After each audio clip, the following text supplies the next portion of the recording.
the match card that was been updated as of yesterday. So there's a total of, I want to say, if I can think off the top of my head, we got a total. How many matches on this card? We have 5 matches on the card. So once again, let's go ahead and do something simple. I mentioned this earlier. We're gonna spin the block and do it again. Let's double tap this. Not real. Trust me. But that doesn't do anything, man.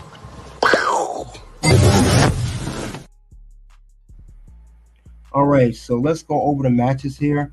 I will go on the match no particular order. Now, before I do go over the matches here, we're going to mention, as you guys saw already, this was announced yesterday as well. Let's talk about it. Bianca Belair and Jade Cargill will host Bad Blood in Atlanta. They will be the host of the show, the current WWE Women's Tag Team Champions. Just want to notate that first. They are the hosts, as confirmed yesterday. But with that being said, let's go over each match. Go over the match, backstory, and let's see who do I have winning each match. First up, we do have CM Punk versus Drew McIntyre. Let's go over that. Now, these two, we know they had a feud going on all year long.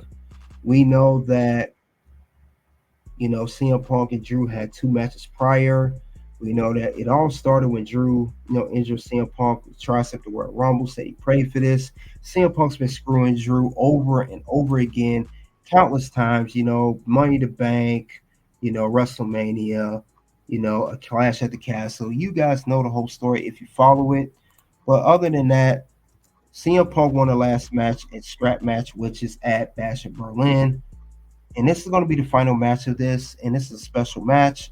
We know that this match here is going to be not just any match. It's not a strap match, not a regular match. This will be the third match between Punk and Drew.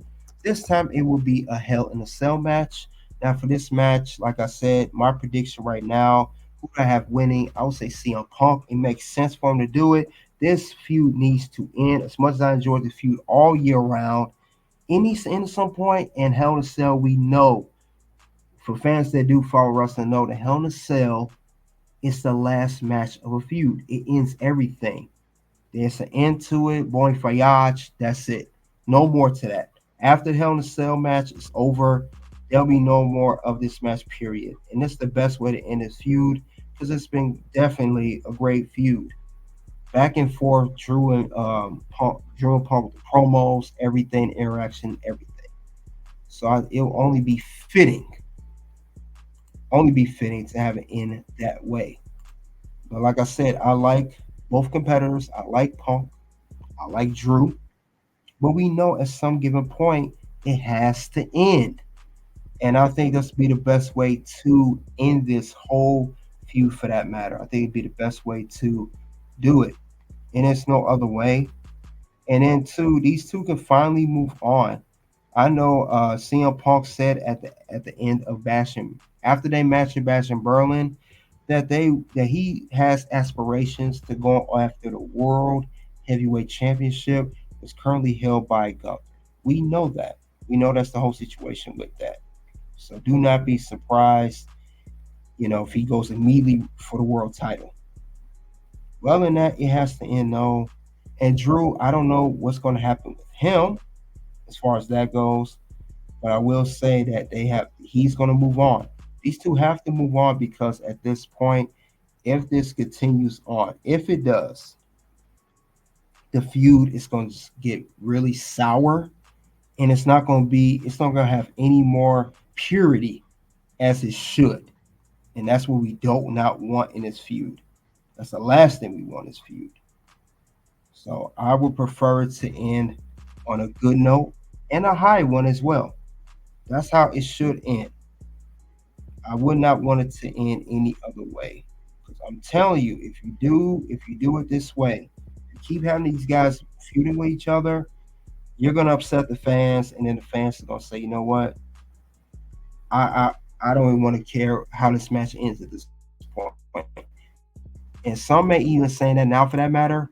But other than that, I got CM Punk winning, and it'll be the best way possible to have this go. So CM Punk CM Punk will defeat Drew McIntyre inside the Hell in a Cell. GTS on top of cage, inside the cage, don't matter.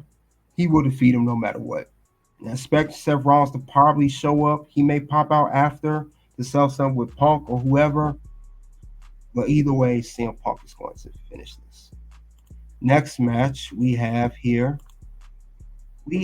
Bayley challenging Nia Jax for the WWE Women's Championship. Like I said before, Nia Jax is currently the champion, winning at SummerSlam. Bayley, the previous champion, she never got her one-on-one rematch. However, she did defeat Naomi on SmackDown to get the opportunity to face Nia Jax and get her chance of becoming champion again. Now, with this being said, who do I have winning between these two, Nia and Bayley? I will say Nia will defeat Bayley again, but it's going to be due to interference of Tiffany Stratton. She's going to interfere, but it will not be a happy ending for Nia, unfortunately. Because we gotta remember, Nia, you did upset Tiffany, and Tiffany gonna feel unappreciated. She gonna feel like you treat her like crap. And even though Tiffany has agenda to cash in on Nia, but this is really fueling her. And I could see Tiffany being a baby face, having a good run, and crowd would definitely be behind her. She was transitioned from heel to baby face. And this will all lead to Tiffany Stratton, excuse me, to cash in her Money in the Bank contract and become WWE Women's Champion and cashing in on Nia Jax. That's how this whole match will go between these two. Start out with this, Bayley and Nia, but it end up becoming Tiffany Stratton possibly cashing the contract. If it don't happen now, it will happen in the next few months. But this is really boiling between Tiffany and Nia. They're really, really pushing this here. So that's how I see that match ending. But Tiffany Stratton will cash in, become champion, and Nia will originally win the match. She will win the match. Bayley will not win the match. If she do, I'd be surprised. Next matchup we got going on, we have Finn Balor versus Damian Priest one-on-one match. These guys were close. They were brothers. Damian Priest was in the Judgment Day. Finn Balor still in the Judgment Day. These guys even held the WWE World Tag Team Championships together, winning they lost at WrestleMania, but it's been tension for one between these two. Damian, by Finn Balor, said he changed since he won the world title. Finn Balor low-key hating because Damian was a world champion. He won a title that Finn never won, which is the world title. Now he was a former Universal champion, but not former world champion.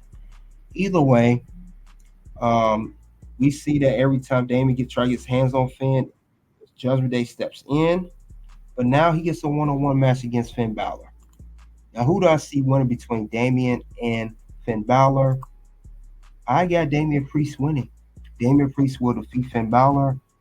This don't need to go on for too long. I can see. I mean, I'm tired of distractions from Judgment Day.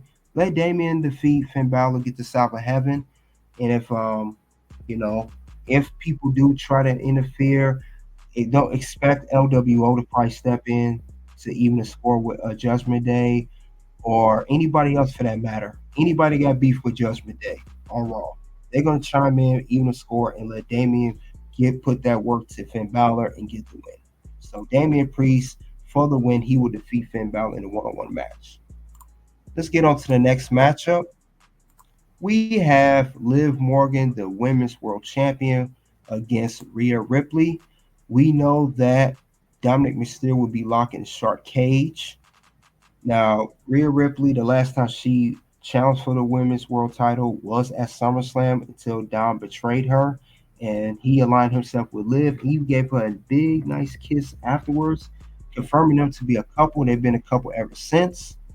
But now Rhea is tired of distraction from Judgment Day. She's tired of Dom interfering. And Adam Pearce has said that on Raw.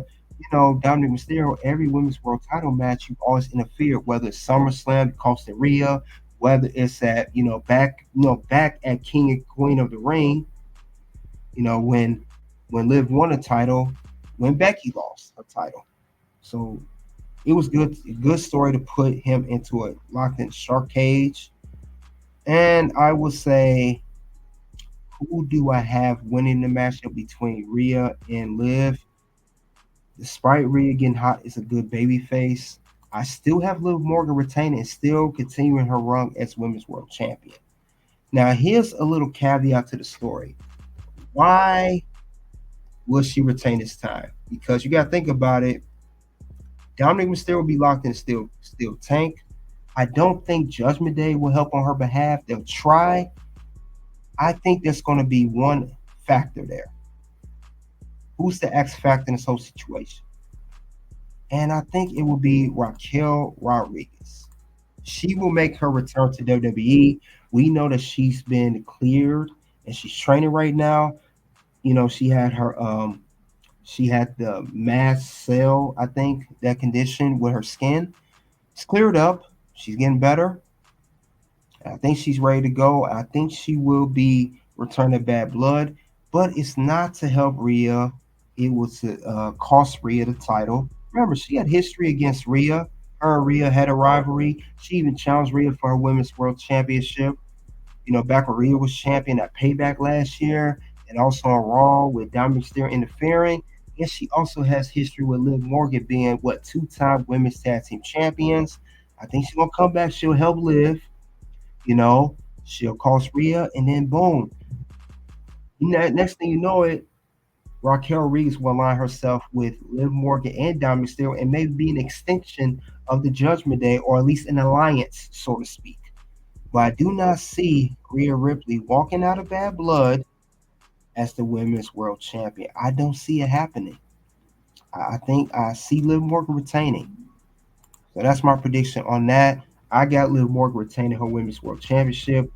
Will not be clean, but it will be help from someone, but not Dom Mysterio or Judgment Day. Raquel Reeves will make her return for that. And last but not least, we got, I believe, will be the main event. We got a tag team match. We got Roman Reigns, the OTC Tribal Chief, Cody Rhodes, the current WWE Champion. They will team up for the first time ever against Solo and Jacob Fatu of the Bloodline. I feel like Jacob Fatu, he is going to be the star in this match. He's going to really shine because he's really been outshining Solo. Not just that, Roman and Cody, they got the Rock Cena thing, never before, never again. You know, Cody and Roman promised each other they will have each other's back during this match. Cody will watch Roman's back, Roman will watch Cody's back. And I would say during this matchup, they're going to do just that. They're going to watch each other's back. There will be some moments, like I said before, it may seem, you know, they're not on the same page. They're going to have some disagreements, but they will come out on top. They will dominate. And Cody and Roman actually sounds good on paper, and they were going to shut it down. With that being said, my prediction, I got Roman and Cody winning this tag team match against the bloodline of Jacob Fatu and Solo. But don't be alarmed. I do see Roman. Don't be surprised he give Cody a spear afterwards, or Cody may give a crossroads to Roman after the match. But that's how I will book that. Um, Cody will do his thing, Roman will do his thing, but I don't see how it don't make sense for Bloodline to win everything. Cody and Roman need this win more than Bloodline need to win. So I give it to Cody and Roman winning a tag team match. That's how I will put that situation out. That's the best way to do it.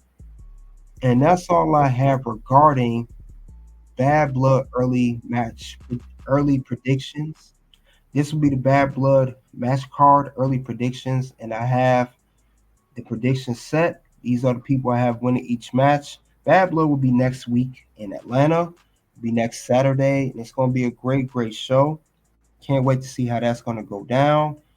I know WWE always stack a great PLE with 5 matches. They don't overdo it like AEW, like 12, 13 matches of nothing. They actually have some purity in the how to book the card.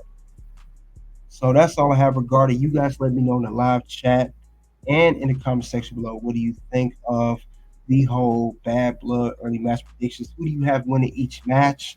Who's going to show up? Early surprise, shocker, returns, whoever. I'd like to hear what you guys got to say about that. Greatly appreciate it. Soon to be able to pop up. You guys click the links below to that. And I greatly appreciate you guys coming out. You guys always support. Until then, you guys already know what it is at this point. It is OUNT. You define success. I think going to sleep every day a little wiser than when you woke up. I think I really lean into the purpose of earning every sunset because I realized I've cashed in like 1,000 lotto tickets and I need to earn that every day. I can't just rest on that. So I need to be better every day. And that could be like furthering my growth in a search for written wisdom or trying to learn piano or trying to be stronger or take care of my health or be a good husband.